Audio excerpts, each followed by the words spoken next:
Umesh sir BT के YouTube channel में आप सभी शिक्षक साथियों का फिर से स्वागत है। आज के वीडियो के द्वारा मैं इंग्लिश विषय में ग्रेडिंग का आधार क्या है, इसकी पूरी विस्तृत जानकारी आप सभी को दूंगा। इसके माध्यम से आप इंग्लिश का ग्रेडिंग बहुत ही आसानी से कर सकते हैं। तो चलिए देखते हैं इंग्लिश का ग्रेडिंग कैसे करते हैं। यहाँ पर इंग्लिश विषय में ग्रेडिंग का आधार इंग्लिश सब्जेक्ट रूब्रिक्स किन किन पैमाने पर होती है, इसके बारे में तालिकाबद्ध जानकारी दिया जा रहा है, जिसे प्राइमरी स्कूल के शिक्षक संदर्शिका से उद्धृत किया जा रहा है। उससे पहले ग्रेडिंग के विषय सामान्य समझ विकसित कर लेते हैं। मतलब ग्रेडिंग क्या है, इसकी पूरी जानकारी एक बार हम लोग समझने का प्रयास करेंगे। मूल्यांकन में ग्रेडिंग क्या है? ग्रेडिंग ज्ञात करने के लिए किसी विद्यार्थी में निहित क्षमता को अंक के बजाय अंग्रेजी के कैपिटल अक्षर ग्रेडों में बताया जाता है और उसके बाद समस्त दक्षताओं का औसत निकाला जाता है। शत संख्याओं को ग्रेड बिंदु, औसत, ग्रेड पॉइंट एवरेज कहते हैं। नोट: यदि ग्रेड बिंदु 4.5 या 4.5 से अधिक होती है तो उसे ए ग्रेड देते हैं। यदि वह 3.5 या 3.5 से अधिक होता है उसे बी ग्रेड दिया जाता है। ए ग्रेड में 80 से 100% अंक वाले और बी ग्रेड में 60 से 80% अंक वाले, सी ग्रेड में 40 से 60% अंक वाले, ग्रेड डी में 20 से 40% अंक वाले और ई ग्रेड में 0 से 20% अंक वाले बच्चे आएंगे। ये देखिए ग्रेड का पूरा निर्धारण आपको कैसे करते हैं, जानकारी आपको दिया गया है। सुनने और बोलने की क्षमता के आधार पर इंग्लिश के रूब्रिक्स। तो यहाँ देखिए एक चार्ट बना हुआ है, लिखा हुआ है बोलना और इसमें ग्रेड दिए हुए हैं ABCDE। तो यहाँ दिया हुआ है वार्तालाप बोलना के नीचे। अब चलिए स्टार्ट करते हैं। यदि किसी बच्चा को ए ग्रेड देना है तो वह कैसे देंगे, इसकी पूरी जानकारी ए में दिया हुआ है। इस तरह अनुसार अंग्रेजी में हमेशा शिक्षक सहपाठियों से 2 या 3 वाक्यों में शुद्ध उच्चारण एवं प्रवाह के साथ बातचीत करता है। समय अनुसार सामान्य ग्रीटिंग्स का उपयोग करता है, तब हम उसको क्या करते हैं, ए ग्रेड देते हैं। तदनुसार अंग्रेजी में शिक्षक एवं सहपाठियों से 2 या 3 वाक्यों में बातचीत आवश्यकता अनुसार करता है और समय अनुसार सामान्य ग्रीटिंग्स का उपयोग करता है, तो उसको क्या दिया जाता है, बी ग्रेड दिया जाता है। इसी प्रकार सी में दिया हुआ है, इस तरह अनुसार अंग्रेजी में बातचीत करते समय बहुत अटकता है, प्रवाह के साथ बात नहीं कर पाता है, समय अनुसार सामान्य ग्रीटिंग्स का उपयोग कभी कभी करता है, तो हम इस स्थिति में उसे क्या देते हैं, बी ग्रेड देते हैं या बी नंबर देते हैं।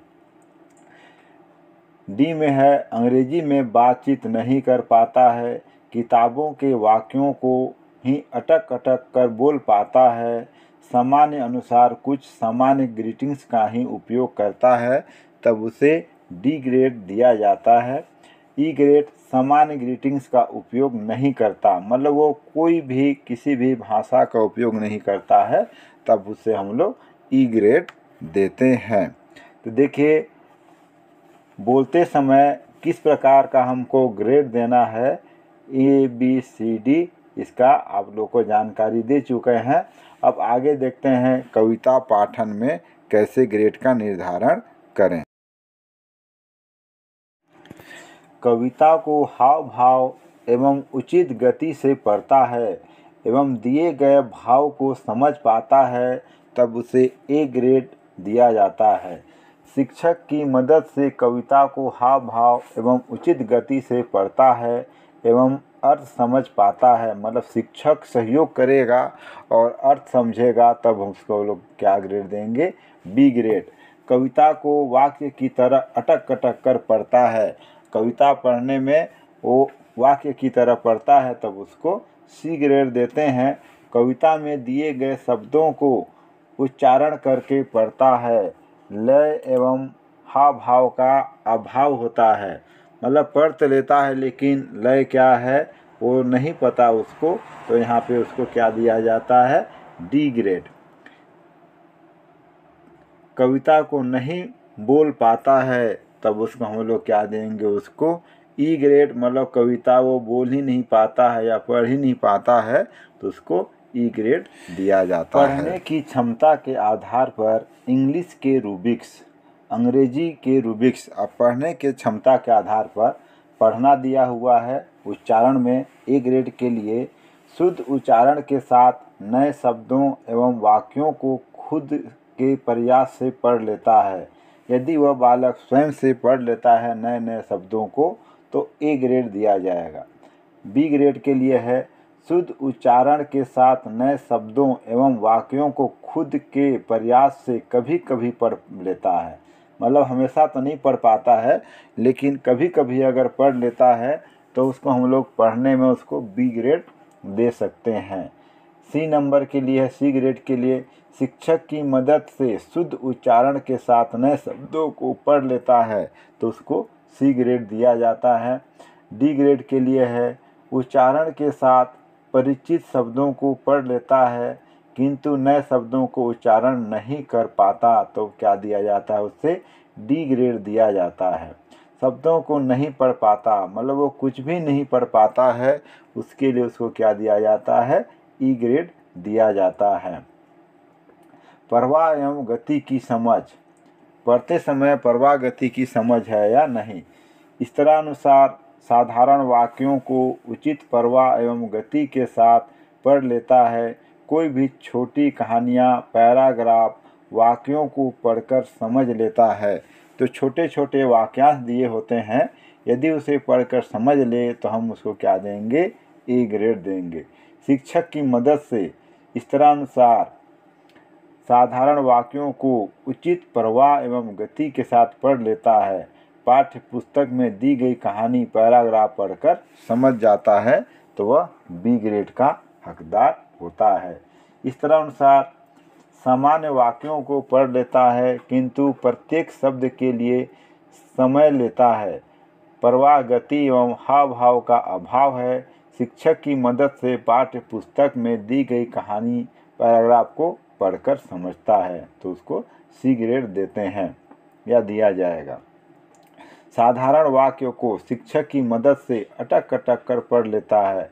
पाठ्य पुस्तक में दी गई कहानी, पैराग्राफ, वाक्य को पढ़ नहीं पाता तो वो क्या है, डी ग्रेड का हकदार होता है।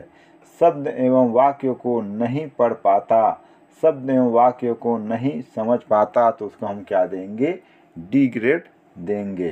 तो देखिए यहाँ पे उच्चारण के आधार पर और प्रवाह, गति के आधार पर ग्रेड का निर्धारण आपको बताया गया है। इसके आधार पर आप लोग ग्रेड का निर्धारण कर सकते हैं। पढ़ने की दक्षता के आधार पर इंग्लिश के रूबिक्स हो चुका है।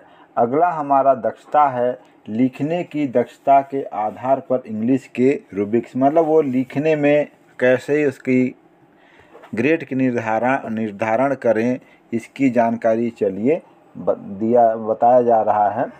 लिखावट साफ सुथरी एवं पठनीय है एवं त्रुटि रहित है। साफ सुथरा लिखा है और पढ़ने योग्य है तो ए ग्रेड के हकदार होता है। इसी प्रकार आगे लिखावट साफ सुथरी, पठनीय है, लिखते समय कभी कभी त्रुटि होती है, मतलब थोड़ा मोड़ा वो गलती कर देता है तो वो बी ग्रेड का हकदार होगा। लिखावट पठनीय होती है, शब्दों एवं वाक्यों के मध्य उचित अंतर नहीं होता है, लिखते समय त्रुटियाँ होती है तो उससे सी ग्रेड का हकदार होगा। लिखावट आसानी से पठनीय नहीं है, लिखते समय गलतियाँ अधिक होती है तो वह डी ग्रेड के हकदार में है। लिखते समय शब्दों को बहुत दूर दूर लिखता है, लिख तो लेता है लेकिन उसको बहुत दूर दूर लिखता है, तो सब हम लोग क्या देंगे, ई ग्रेड देंगे। अब शब्द भंडार, ये जो लिखावट का था, हमारा अगला है शब्द भंडार। शब्दों एवं वाक्यों के मध्य उचित अंतर होता है। शब्द भंडार आदि अधिक है। लिखते समय सदैव नए नए शब्दों का प्रयोग करता है, तो वह ए ग्रेड के पात्र है। लिखते समय नए नए शब्दों का उपयोग कभी कभी करता है, तो वह बी ग्रेड का पात्र है। शब्द भंडार सीमित है।